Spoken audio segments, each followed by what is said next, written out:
You reap what you sow, you plant what you know. Farming might look simple, but it takes time and energy without knowing whether your produce will grow or multiply. Hello there. Thanks for joining us on another edition of Jamaica Magazine. I'm your host, Theodore Henry. We have some educational features lined up just for you in this next half hour, so please stay with us. We'll be right back. The Joint Select Committee of Parliament reviewing the Domestic Violence Act wants to hear from you. Review the Act and share your opinions with the committee. You can find a copy of the Act on the Parliament's website at www.japarliament.gov.jm under the heading Publications. Once you have reviewed the Act, submit your written opinions by Tuesday, April 30, 2024 to Clerk to the Houses, Gordon House, 81 Duke Street, Kingston, or clerk@japarliament.gov.jm. Let your voice be heard.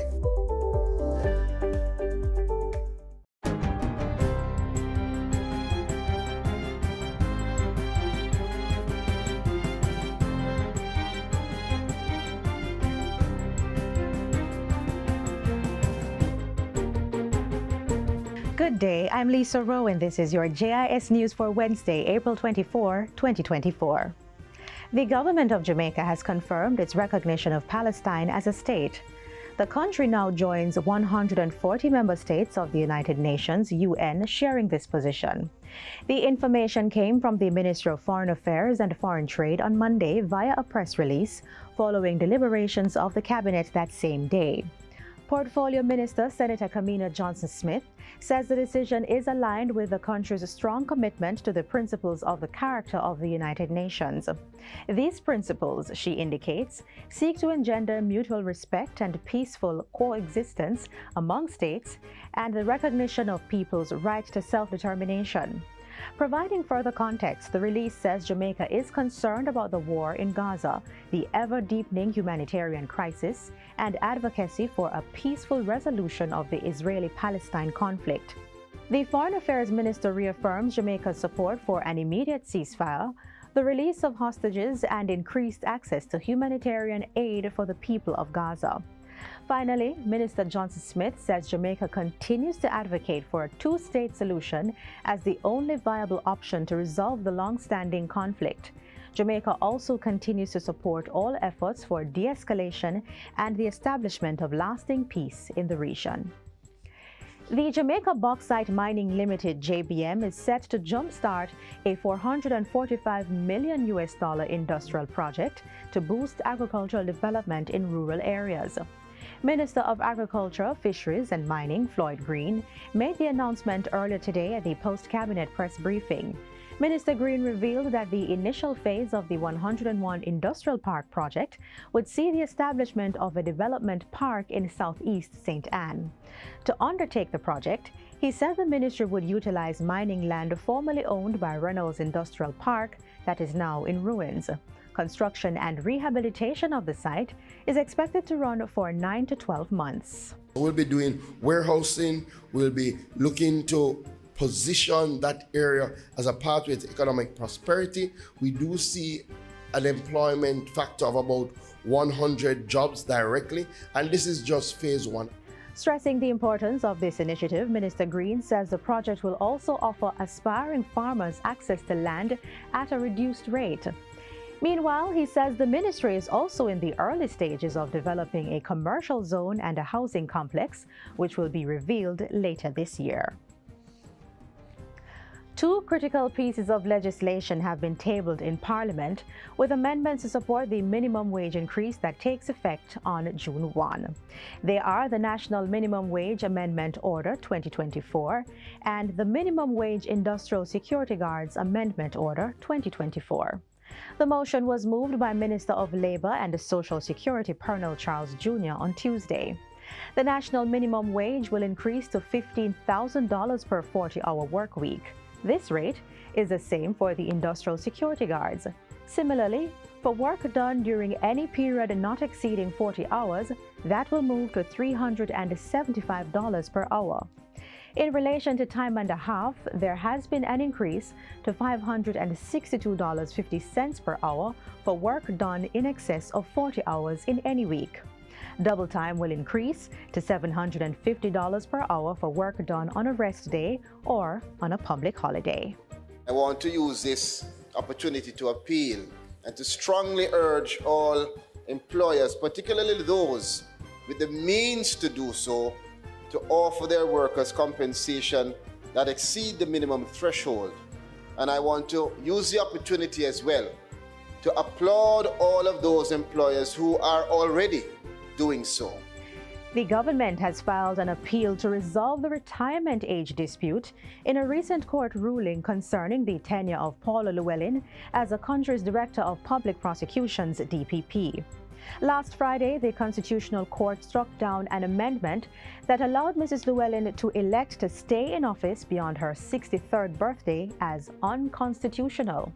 The court upheld the constitutional amendments, confirming the valid extension of the retirement age for these positions to 65 years.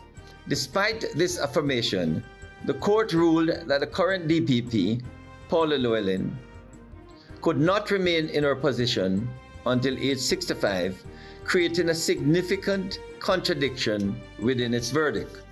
The government says it remains committed to ensuring that statutory and constitutional amendments serve their intended purposes without ambiguity. Mrs. Llewellyn has since vacated the role. Senior Deputy DPP Claudette A. Thompson has been appointed to act as the Director of Public Prosecutions. The Minister of Finance and the Public Service, Dr. Nigel Clerk, says the government is fully dedicated to ensuring an efficient procurement system through the streamlining of the processes. Minister Clerk says the aim is to ensure equity, value for money, transparency, fairness, reliability, and economic growth.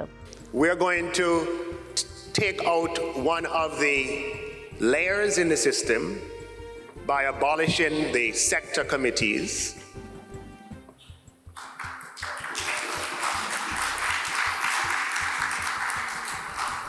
Which we found to be redundant in effect and practice. We are also going to increase the thresholds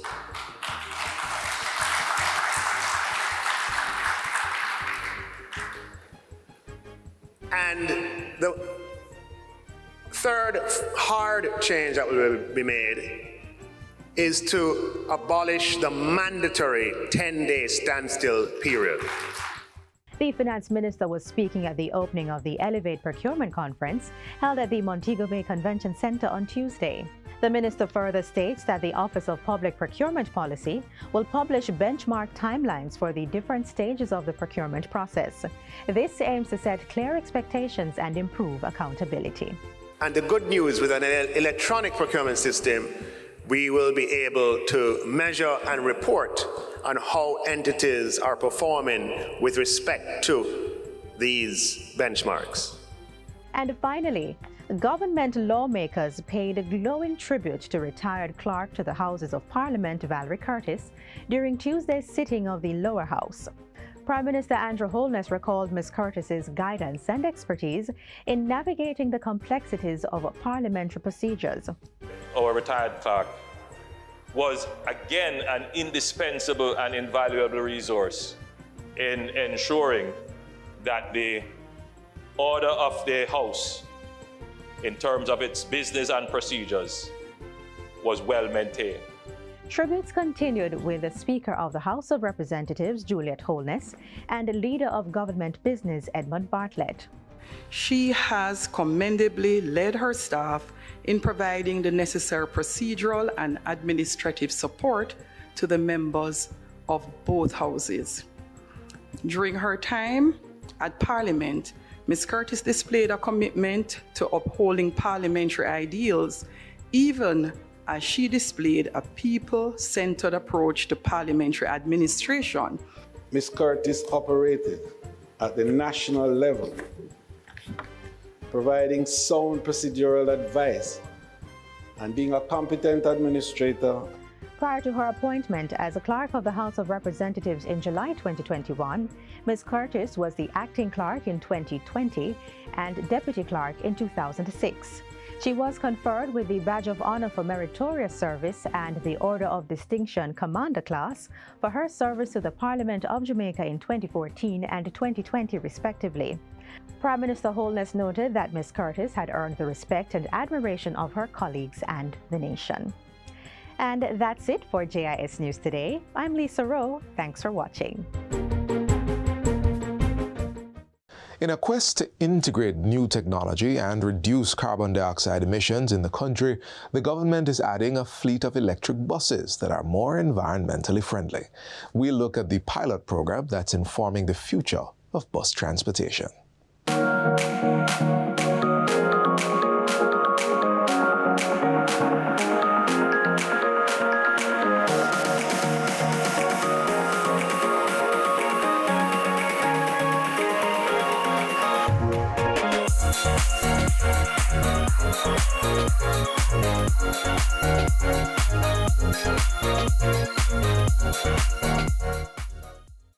It's the first electric bus, or e-bus, in the Jamaica Urban Transit Company JUTC's fleet.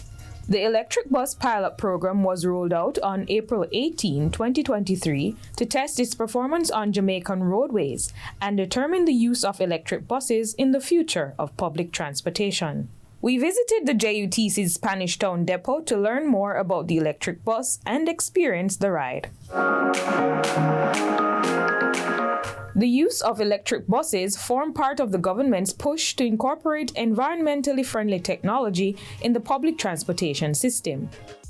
The government is moving very quickly to integrate new technologies into the operation of the JUTC's fleet because it gives us two critical advantages. One, the environmental and climate change advantages, which we have commitments for, but it improves the bottom line of the JUTC.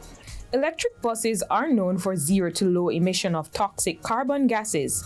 This advantage supports Jamaica's pledge to the United Nations climate change goal to reduce carbon dioxide emissions. Managing Director of the JUTC, Paul Abrams, says the pilot program will be used to determine the way forward on reducing JUTC's carbon footprint. We are hoping that should the pilot be successful and we are able to measure the emissions, that it's successful and it's beneficial, then yes, I think that the pilot will definitely show us a way forward. Mr. Abrams says the testing of e-buses is also a good sign for the future of electric vehicles generally in Jamaica. Electric mobility is something that is worldwide, and we feel that time has come for it to be introduced to Jamaica. JUTC is basically a platform where a lot of mobility, CNG, biodiesel, etc., are all tested. So we really are the platform for a wider expansion for Jamaica. So we are excited to see what the capabilities of EV can do in Jamaica. We in our own operations analyze daily, and based on what comes out of a pilot, will determine how we would be able to move forward based on the terrain that the buses operate on, the overloading, etc. And that's what the pilot is all about, to determine how do we move forward in the feasibility of introducing more EV mobility to Jamaica and to the JUTC. The e-bus being used for the test is disabled friendly and includes a wheelchair access feature. Feedback so far suggests that commuters are very excited about riding on the electric bus. They're very curious about it because, you're accustomed to hearing an engine running and you're accustomed to hearing noises all over, and this is just as silent as your grandmother's sewing machine. So it's very interesting for them, and the feedback has been excellent so far. They keep asking when are we getting more. The question of when more e-buses are coming is easily answered.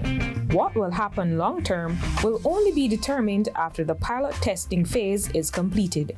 Originally, the pilot is for 6 months, but as you are aware, we have additional buses coming, 5 EV buses and some 45 diesel buses.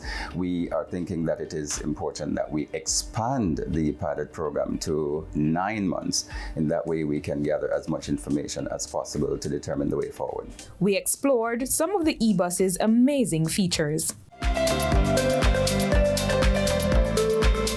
The Spanish Town depot is also equipped with a charging station to recharge the unit. 3 more charging stations will be installed with the next set of electric buses to be incorporated in the pilot testing. Meanwhile, quality assurance specialist at the JUTC, Barrington Brown, explains some of the technical features of the electric bus. The unit takes 2.5 hours, 2.5 hours to charge at 80%. So the bus will not go below 20%. That's a minimum. The unit can run on 100% full charge for 225 kilometers, and that's equivalent to 10 hours. For my studies, EV compared to diesel, it's very easy to maintain. Most of our diesel buses have lubrication leaks. Our EV doesn't have lubrication. So we don't have any seals to change and all of that. During the e-bus pilot program, the dealer will provide technical support for maintenance, while JUTC mechanics will understudy. It has been performing wonderful because feedback from the driver, passengers love it, and it's maintenance, almost maintenance free.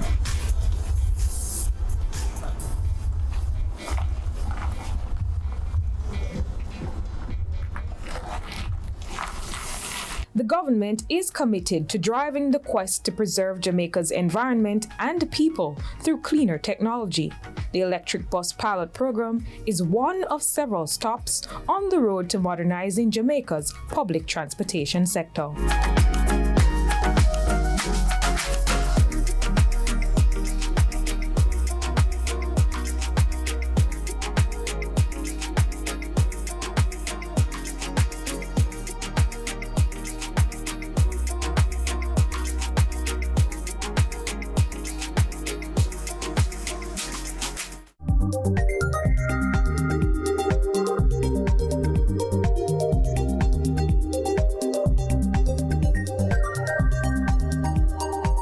Food is a basic need, and without it, we would not be able to survive.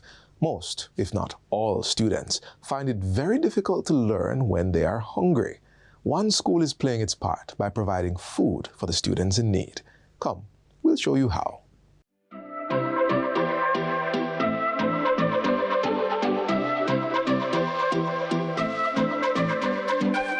Directly across from the Riverton landfill lies a small poverty-hit community of about 500 people.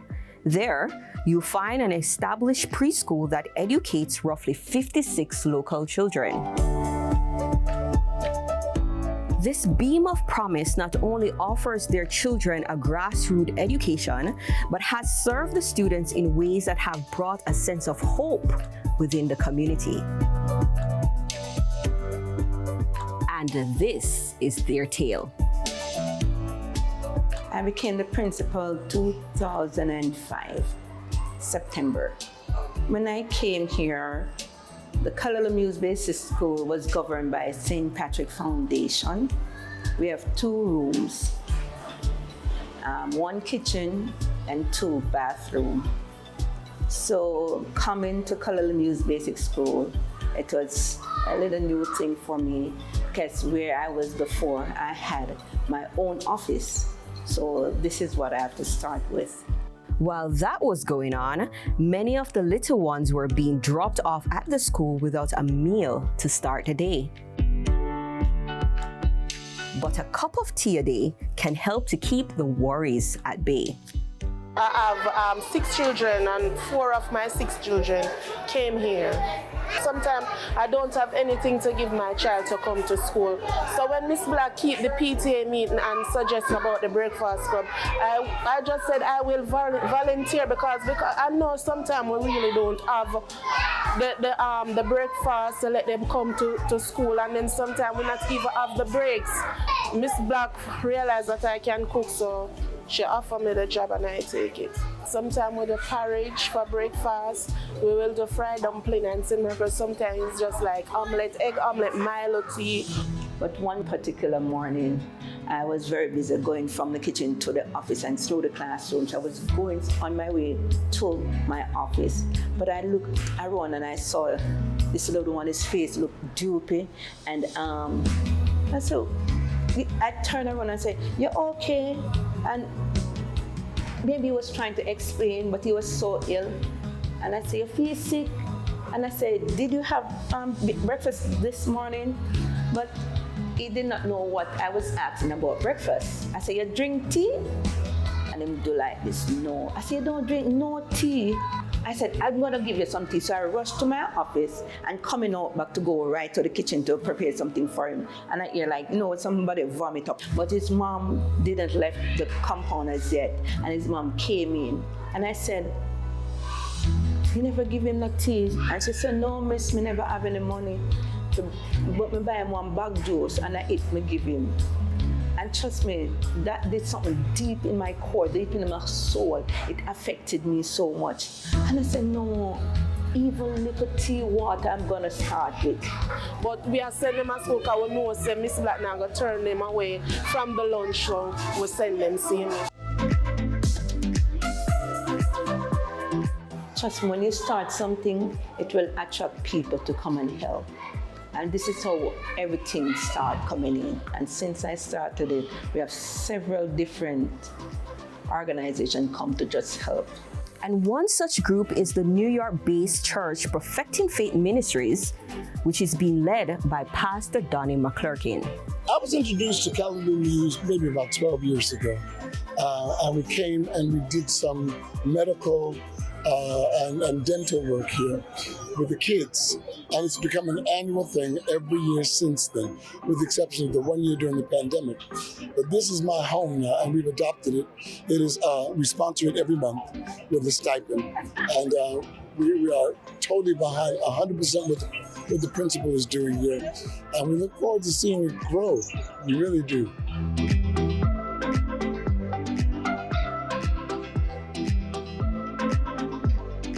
This basic school, this is where I'm working it for it to be the uptown basic school, the prep school in a downtown setting where it is affordable for children to come and get a sound education, nice meal, good and clean environment.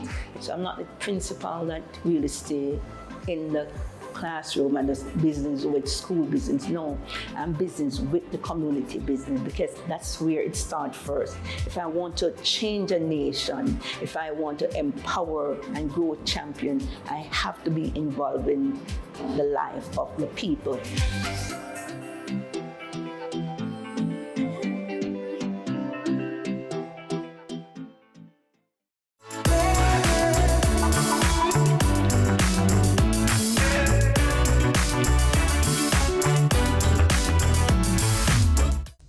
Farming is something we all benefit from. We enjoy eating the produce, and growers delight in reaping the benefits from what they've harvested. Though farming is a male-dominated field, there are several women who enjoy it just as much.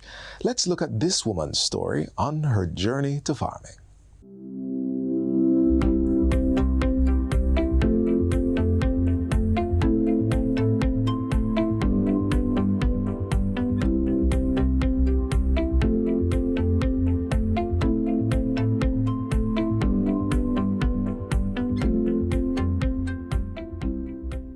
Losing your job at any time is hard, more so during a pandemic. But in this adversity can arise opportunity. It's just a matter of how you bounce back from this job loss to put food on your table and to keep clothes on your back. Late 2019 into early 2020, I realized that my job security was a little bit threatened. And so the thought came to me, if I were to lose my job right now, my son just started high school, what would have happened? And I explored other things, a lot of other options, different ways that I could make an additional source of income. But the only thing that kept coming back to me was farming. And it's something that I just never saw myself doing. Growing up, if somebody told me that I would be doing this now, I wouldn't have believed them because I detest it. I didn't see where my family members, really got anything out of it. It was just a little thing that they were doing. They didn't treat it as a business. And so I said to myself, I didn't want to be like them. But at the end of the day, I had to be realistic because I had a thriving backyard garden. I was saying to myself, that's just being hypocritical. If you can do it just for fun, why not just do it, as an additional source of income? As a farmer, the biggest challenge I have to, and still continuing to overcome, are the voices in my head that, farming is not a viable business. It's not something that you do. It's just something you do on the side. Growing up, nobody aspired to be a farmer. Nobody wanted you to be a farmer. You dare not go and tell your parents that, oh, I'm going to be a farmer. No, that's just not something you do. So the biggest challenge right now is, the voices in my head and what I think society said about farming. Now, second to that, it's just to get good work. They have this thing to say, good help is hard to find. I've gone through that stage where you find some that's not ideal, but I have to give God thanks right now. I have a team that is great. Natural sweet corn, man. You don't have to cook it, man. Eat natural, man. See, like I said, it's not about losing your job, but really how you bounce back. We know it can be hard, so make sure you are not one of those persons who are afraid to ask for help. Well, to tell you the truth, every single thing that happened in your life, look at it as a lesson. Because whatever challenges I was facing back in 2019, 2020, in that 9-to-5 job at the time, looking at it now, I saw where it prepared me to be the type of person I am today, because farming is not for the faint of heart, It's not. And I look at it, every day I look at it, I always repeat Romans 8. Verse 28, all things work together for good for those who love the Lord. And if you can just look at your challenges, whatever it is you're going through right now, maybe you were fired, maybe your company scaled down, maybe you are ill, whatever it is, you can look at those challenges and just flip them, turn them into something positive. As it relates to those persons who want to go into farming with a plan. Don't just go into farming and do it like, because that's what everybody's doing. That's how my grandmother did it. That's how my mother is doing it right now. And I'm trying to tell her, no, you have to go with a plan. Go with a plan. Speak with the expert. Speak with RADA, because you're just doing this. Even if you have a degree in the area, somebody out there still knows more than you. So speak with them and you have a plan. Chief among that plan should be your marketing plan. Who is your target audience? Why are you planting what you're planting? Once you have a plan, you don't even really need money, because you can sell your plan to the financial institution, to a friend or to somebody, and they will fund it once it's a solid plan. So for those persons who have lost jobs, don't give up. Just look at it as a lesson. Look at it as a stepping stone. What can I learn from this here situation right now? Most businesses started out of a crisis. This is your crisis. This is your recession. Just use it to propel you to the next level. And for those persons, young females, because I'm passionate about women empowerment, for those young women who want to go into agriculture, go straight for it.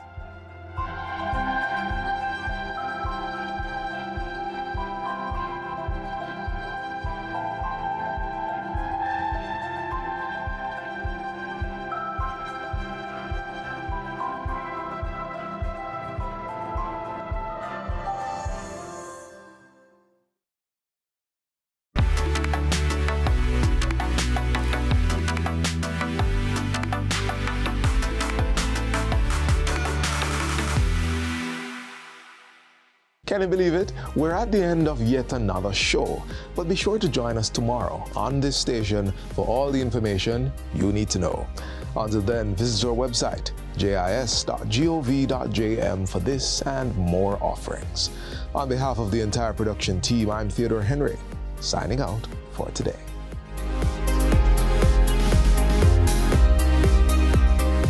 This has been a production of the Jamaica Information Service, the voice of Jamaica.